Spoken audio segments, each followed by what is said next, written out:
I'm Kitty Purgason, Professor Emerita from Biola University in Southern California. Today, I'll be talking about picture-based activities for multi-level classes. I'll be presenting 4 activities: talk about, conversations, describe and draw, and which is whose. They're for different class configurations, from whole class to pairs to individuals. They're for multi-level classes, because let's face it, all our classes are multi-level to some extent. They manage the different levels of students in different ways, and they focus on different language skills: speaking, listening, and writing. First, I'll describe talk about the picture. This is an activity for when the teacher is up front, working with the whole class. It can be good as a warm-up or a settling activity after some rowdy group work.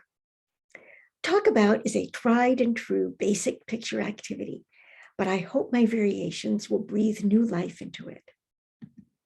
In this activity, a teacher projects or holds up a picture.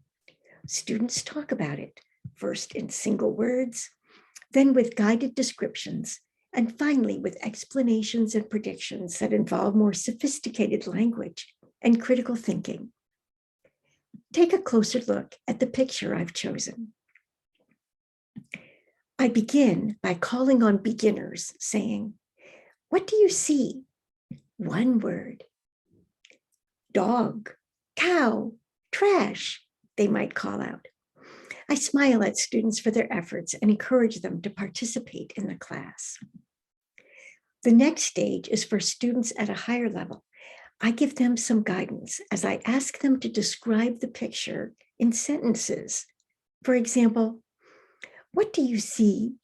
Use in, on, or next to. It's great if we can target recent grammar or vocabulary teaching points. The dog is on the cow. There's trash next to the cow, students might say. Here's another example. What do you see? Use present continuous, be plus verb ing. The dog is lying on the cow. The cow is sleeping. Again, encourage students who are contributing and using language they've just studied. Finally, at stage 3, I call on advanced students. At this level, they can use more sophisticated grammar and vocabulary. They may also have the language to express critical thinking. Why is this happening? I ask them. A student may say, the dog is unhappy about the garbage on the street. He doesn't want to touch it, so he's lying on top of the cow. Here's another example. What will happen next? A student may answer, the cow will ask the dog to get her something to eat. And another, is this a picture of something bad or something good? As the 3 stages have progressed, everyone has made a contribution to the class within their capacity. Even the beginners are valued participants. There's been an opportunity to review, and the advanced learners have been pushed in their critical thinking and language output. How about classroom management when doing this activity? If your class is like this diagram with different levels sitting in distinct groups, it's easier. Maybe you have level 1 and level 2 in one class because there's a teacher shortage. Everyone knows who's level 1 and who's level 2, and no one is embarrassed about it. They're just thankful you as a teacher are committed to giving them instruction that's at the right level. In this case, you turn to the red or level 1 group and speak to them during stage 1, and you ignore the green or the advanced group until it's their turn during stage 3. But often our multi-level classes are like this diagram. Students are all mixed together because of placement issues, scheduling challenges, or the amount of work a student is putting forth in a given semester or on a given day. In this case, it's best to use your knowledge of students and call on individuals by name. You know, for example, that Maher has only been in the class for a few days, so you call on him during stage 1. You know that Saeed needs a bit more challenge, so you call on him during stage 3. Regardless, for this activity to be successful, students can't be blurting out answers. They have to wait till you call on them. It'll probably take training. This activity is worth doing again and again, and so it's worth making sure students know how to follow the rules. The second activity I want to describe is picture-based conversations. The pictures you need for this activity should feature 2 or 3 people talking together, but don't make them too bland. Given this picture, what kind of generic conversations will students force themselves to come up with? This one is a little better because some kind of conflict is evident. But this one is even better. It's from the New York Times collection of photos to make students think. Ask the students to imagine a conversation between these 2 guys that I've circled. Here are some of the conversations that pairs may come up with.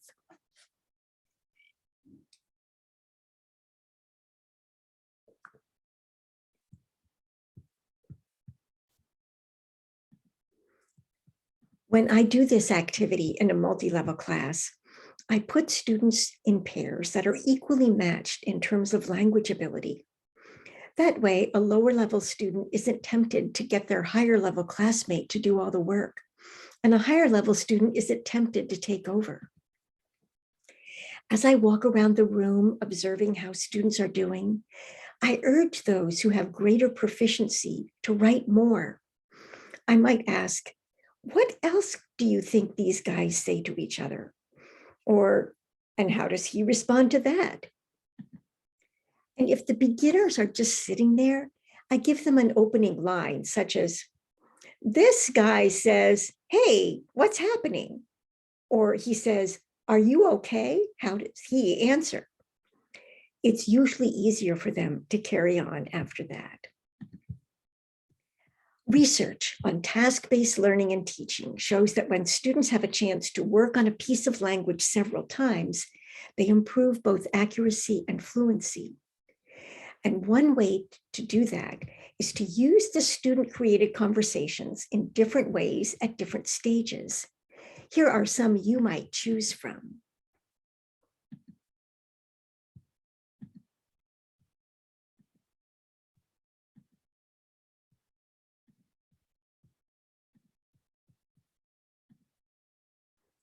Publication, that's usually a prompt for students working hard on their conversation. Sometimes it's not logistically feasible to pair students with classmates at the same level. And sometimes we need an activity to mix everyone up and build community across proficiency lines. Describe and draw is good for pairs where one student may be higher, at least in speaking, and another a bit lower. Here's a picture I've used for this activity. If you're going to project a picture for the class, have pairs sit tango style or back to back, so one person can look at the screen and the other can't see it. If you have enough pictures for every pair to have a different one, they can sit next to each other in the ordinary way, but the picture holders should not show them to their partners. Assuming that one student has better speaking skills, let them describe the picture while the lower level students draw. If you're distributing pictures one at a time, you can be very deliberate about giving the right picture to the right student. First, ask students to pair up and then walk around handing out pictures to the more proficient student in the pair and blank paper to the other student. If you're going to project a picture, you can do a roll call for the higher level students, inviting them to stand up and face the front.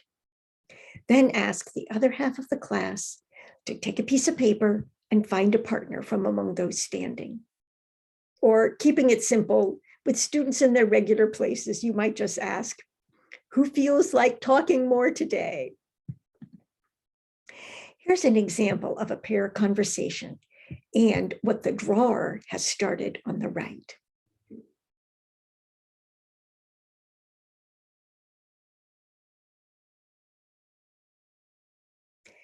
You can see from the example that some L1 might be needed or used.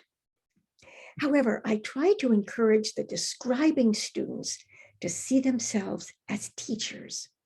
The goal isn't simply to finish the activity, but to have everyone learn something.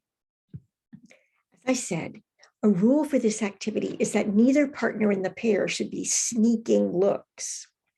The point is to describe and draw just based on words. It's okay for the drawing partner to ask questions of the one with the picture.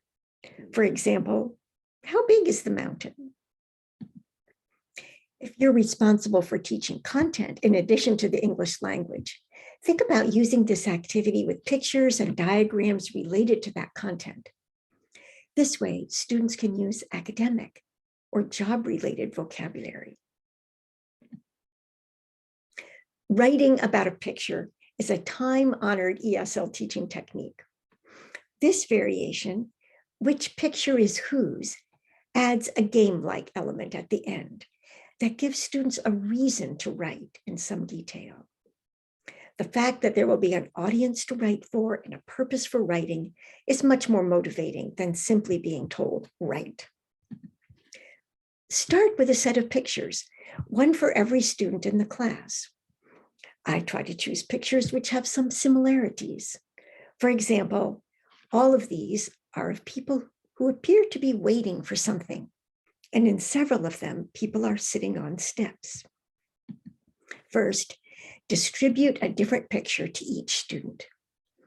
Encourage them to keep their picture a secret and not show it around. Then students write a description of their picture.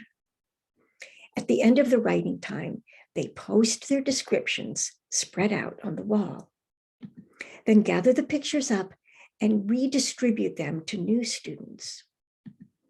Everyone takes this picture over to the wall, walks around reading their classmates' descriptions, and tries to match their picture with the right description. What about classroom management for this activity? First of all, if the pictures are wildly different, a beach, a baby, a factory, the matching game at the end is a bit too easy. It might succeed on one occasion, but the second or third time you try it, it may seem lame to students, and the motivational power of, can I write enough to make the match possible, is lost. That's true unless you're working with students at a really, really low level. Secondly, in a multi-level class, you want to consider which pictures the lower level students get. Pictures with simpler scenes that can be described with mostly familiar vocabulary would help beginners succeed. And for more advanced students, push them to write at a higher level. Finally, consider prizes. Some can be given by the student, such as most imaginative or most detailed description. And the teacher can also give prizes for things like, remembered a vocabulary word from last month. Among the 4 activities I've talked about today, I hope you've learned something that you can apply in your class soon. Thank you for listening. Feel free to be in touch.